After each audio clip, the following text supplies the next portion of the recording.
Merci, Monsieur le Président. Messieurs les ministres, chers collègues, la Belgique est bien le pays du surréalisme. Ce matin, on apprend dans la presse que l'armée belge est incapable de lutter contre les quelques militaires extrémistes aux convictions islamistes radicales qui existent en son propre sein et qu'il est impossible de les licencier faute de moyens juridiques suffisants. Et par contre, dans un même temps, nous décidons d'aider la France dans sa lutte contre le terrorisme en lui apportant une aide logistique pour son opération au Mali. Que ne ferions-nous pas pour lutter contre le terrorisme en dehors de nos frontières? J'espère juste que nous aurons bien veillé à ne pas envoyer pour cette opération antiterroriste au Mali ces fameux soldats belges islamistes. Je le dis sous la forme de l'humour, mais ce qui se passe actuellement dans le monde ne me fait pas rire du tout. Ça ne me fait pas rire car sans aucun doute, les dirigeants de nos pays occidentaux sont en train de pendre les peuples pour des imbéciles avec l'aide et le soutien de la presse, qui n'est plus aujourd'hui qu'un organe de propagande des pouvoirs en place. Un peu partout dans le monde, les interventions militaires et les déstabilisations de régimes deviennent de plus en plus fréquentes. La guerre préventive est devenue la règle. Et aujourd'hui, au nom de la démocratie ou de la lutte contre le terrorisme, nos États s'octroient le droit de violer la souveraineté de pays indépendants et de renverser des dirigeants légitimes. Il y a eu l'Irak et l'Afghanistan, ces guerres du mensonge américain, sont venues par la suite la Tunisie, l'Égypte, la Libye, où, grâce à vos décisions, notre pays a participé en première ligne à des crimes contre l'humanité pour renverser à chaque fois, des régimes progressistes et modérés et pour les remplacer par des régimes islamistes dont, et c'est quand même bizarre, la première volonté fut d'imposer la charia. Il en est de même actuellement en Syrie, où la Belgique finance honteusement l'armement des rebelles islamistes qui tentent de renverser Bachar al-Assad. Ainsi, en pleine crise économique, alors que de plus en plus de Belges ont des difficultés pour se loger, se nourrir, se chauffer ou se soigner, et oui, j'entends déjà le sale populiste que je suis, eh bien le ministre des Affaires étrangères, il a décidé d'offrir aux rebelles syriens 9 millions d'euros. Bien sûr, on est en train de nous faire croire que cet argent servira à des fins humanitaires, un mensonge de plus. Et comme vous le voyez, depuis des mois, notre pays ne fait que participer à la mise en place de régimes islamistes dans le nord de l'Afrique et au Moyen-Orient. Alors, quand on vient prétendre partir en guerre pour lutter contre le terrorisme au Mali, eh bien, j'ai bien envie de rire. C'est faux. Sous des apparences de bonnes actions, nous n'intervenons que pour défendre des intérêts financiers, dans une totale logique néocolonialiste. Il n'est véritablement pas cohérent de partir aider la France au Mali au nom de la lutte contre le terrorisme islamiste, lorsqu'au même moment, on soutient en Syrie le renversement de Bachar al-Assad par des rebelles islamistes qui souhaitent imposer la charia, comme c'est déjà le cas en Tunisie ou en Libye. Et il faut vraiment arrêter de nous mentir et de prendre les gens pour des imbéciles. Le temps est au contraire venu pour dire la vérité. En armant les rebelles islamistes comme les Occidentaux ont auparavant armé Oussama Ben Laden, cet ami des Américains avant qu'ils ne se retournent contre lui, eh bien les pays occidentaux en profitent pour implanter dans les nouveaux pays conquis des bases militaires tout en favorisant leurs entreprises nationales. Tout est donc stratégique. En Irak, nos alliés américains ont mis la main sur les richesses pétrolières du pays. En Afghanistan, ce fut sur l'opium et la drogue, toujours très utiles, pour se faire beaucoup d'argent assez rapidement. En Libye, en Tunisie, en Égypte ou encore en Syrie, le but fut et est encore actuellement de renverser les pouvoirs modérés pour les remplacer par des pouvoirs islamistes qui très rapidement deviendront gênants et que nous attaquerons sans vergogne sous prétexte de lutter à ce moment-là encore contre le terrorisme ou de protéger Israël. Et dont les prochaines cibles sont déjà connues. Dans quelques mois, je prends le pari que nos regards se tourneront vers l'Algérie et finalement vers l'Iran. Faire la guerre pour libérer des peuples d'un agresseur extérieur, c'est noble. Mais faire la guerre pour défendre les intérêts des États-Unis, faire la guerre pour défendre les intérêts de grosses sociétés comme Areva, Faire la guerre pour mettre la main sur des mines d'or, ça n'a rien de noble. Et cela fait de nos pays des pays agresseurs et voyous. Personne n'ose parler, mais qu'à cela ne tienne, je ne me tairai pas.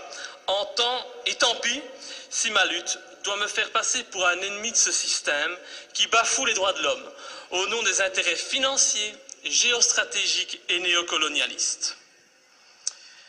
Bafouer ce régime et le dénoncer, c'est un devoir et une fierté pour moi. Et sincèrement, et je m'excuse pour le vocabulaire populaire utilisé, j'emmerde tous les soi-disant bien-pensants, qu'ils soient de gauche, de droite ou du centre, qui sont aujourd'hui au basque de nos pouvoirs corrompus et qui se plairont à me tourner en ridicule. J'emmerde nos dirigeants qui jouent avec leurs bombes comme des gamins dans une cour de récréation. J'emmerde ceux qui prétendent être des démocrates alors qu'ils ne sont que des criminels de bas étage. Je n'ai pas beaucoup de respect non plus pour les journalistes qui ont le culot de faire passer les opposants pour des débiles mentaux alors qu'au fond ils savent très bien que ces opposants ont parfaitement raison. Je méprise enfin au plus haut point ceux qui se prennent pour les rois du monde et qui nous dictent leurs lois, car moi je suis du côté de la vérité, du côté de la justice, du côté de ces victimes innocentes du pognon à tout prix. Et c'est pour cette raison que j'ai décidé de m'opposer clairement à cette résolution qui envoie notre pays soutenir la France dans son opération néocolonialiste. Depuis le début de l'opération française, le mensonge est organisé. On nous dit que la France ne fait que répondre à l'appel au secours d'un président malien. On en oublierait presque que ce président n'a aucune légitimité et qu'il a été mis en place pour assurer la transition suite au coup d'État de mars 2012. Qui a soutenu ce coup d'État? Qui en est à la base? Pour qui travaille ce président de transition? Voilà le premier mensonge. Le président français François Hollande ose prétendre mener cette guerre pour lutter contre les djihadistes qui menacent, ils menacent, rendez-vous compte, le territoire français et européen. Mais quel vilain mensonge!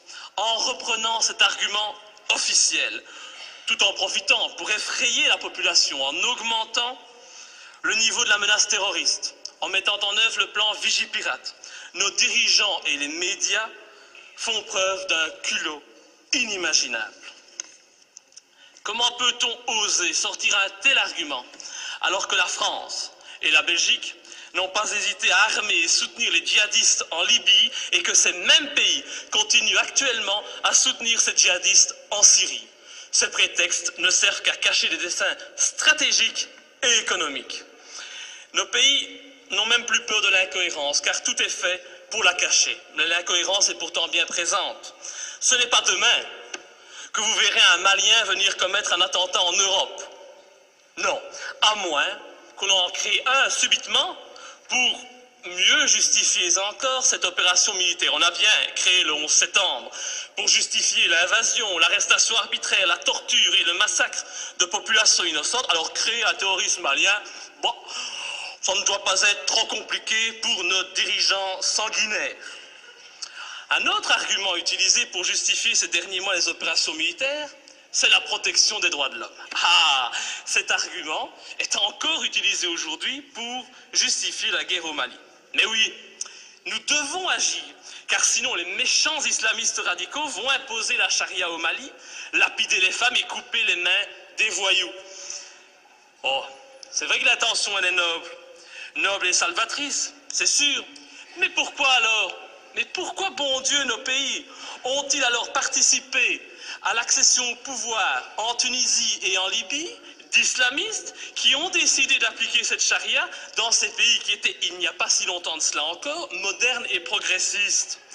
Je vous invite à demander aux jeunes Tunisiens qui sont à la base de la révolution de Tunisie s'ils sont heureux de leur situation actuelle. Tout cela, c'est de l'hypocrisie. L'objectif de cette guerre au Mali est très clair. Et puisqu'on n'en parle pas, je vais en parler. L'objectif, c'est de lutter contre la Chine et permettre à notre allié américain de maintenir sa présence en Afrique et au Moyen-Orient. C'est cela qui guide ces opérations néocolonialistes. Et vous verrez, quand l'opération militaire sera terminée, la France conservera bien entendu des bases militaires au Mali, Ces bases serviront aussi aux Américains et en même temps, parce que ça se passe toujours comme ça, des sociétés occidentales mettront la main sur des contrats juteux qui priveront de nouveau les pays recolonisés de leurs richesses et de leurs matières premières. Alors, soyons bien clairs, les premiers bénéficiaires de cette opération militaire, ce seront les patrons et les actionnaires du géant français Areva, qui tentent depuis des années d'obtenir l'exploitation d'une mine d'uranium à Faléa, une commune de 17 000 habitants située à 350 km de Bamako. Et je ne sais pas pourquoi, mais mon petit doigt me dit qu'il ne faudra pas longtemps pour qu'Areva puisse enfin exploiter cette mine. Je ne sais pas, c'est une impression que j'ai. Il est donc hors de question que je participe à cette colonisation minière, cette colonisation des temps modernes.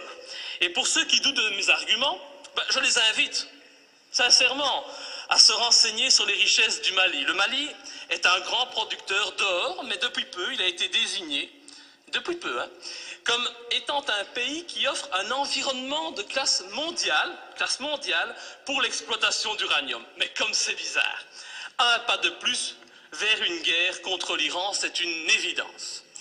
Pour toute cette raison, et afin de ne pas tomber dans les pièges du mensonge que l'on nous tend, j'ai décidé de ne pas soutenir cette intervention au Mali. Je voterai donc contre. Et ce faisant, je fais preuve de cohérence, puisque je n'ai jamais soutenu par le passé nos interventions criminelles en Libye ou en Syrie, me profilant de la sorte comme le seul parlementaire de ce pays à défendre la non-ingérence et la lutte contre les intérêts obscurs. Je pense vraiment qu'il est grand temps de mettre un terme à notre participation à l'ONU ou à l'OTAN et de sortir de l'Union européenne si cette Europe, au lieu d'être un gage de paix, devient une arme d'attaque et de déstabilisation de pays souverains aux mains d'intérêts financiers et non plus humanistes. Enfin, je ne peux qu'encourager notre gouvernement à rappeler au président Hollande les obligations qui résultent de la Convention de Genève en matière du respect des prisonniers de guerre. J'ai en effet été outré d'entendre à la télévision, de la bouche du président français, que son intention était de détruire, je dis bien détruire, les terroristes islamistes. Alors je ne voudrais pas que la qualification utilisée pour nommer les opposants au régime malien, c'est toujours pratique aujourd'hui de parler de terroristes islamistes, soit utilisée pour contourner les obligations de tout État démocratique en matière de respect des droits des prisonniers de guerre.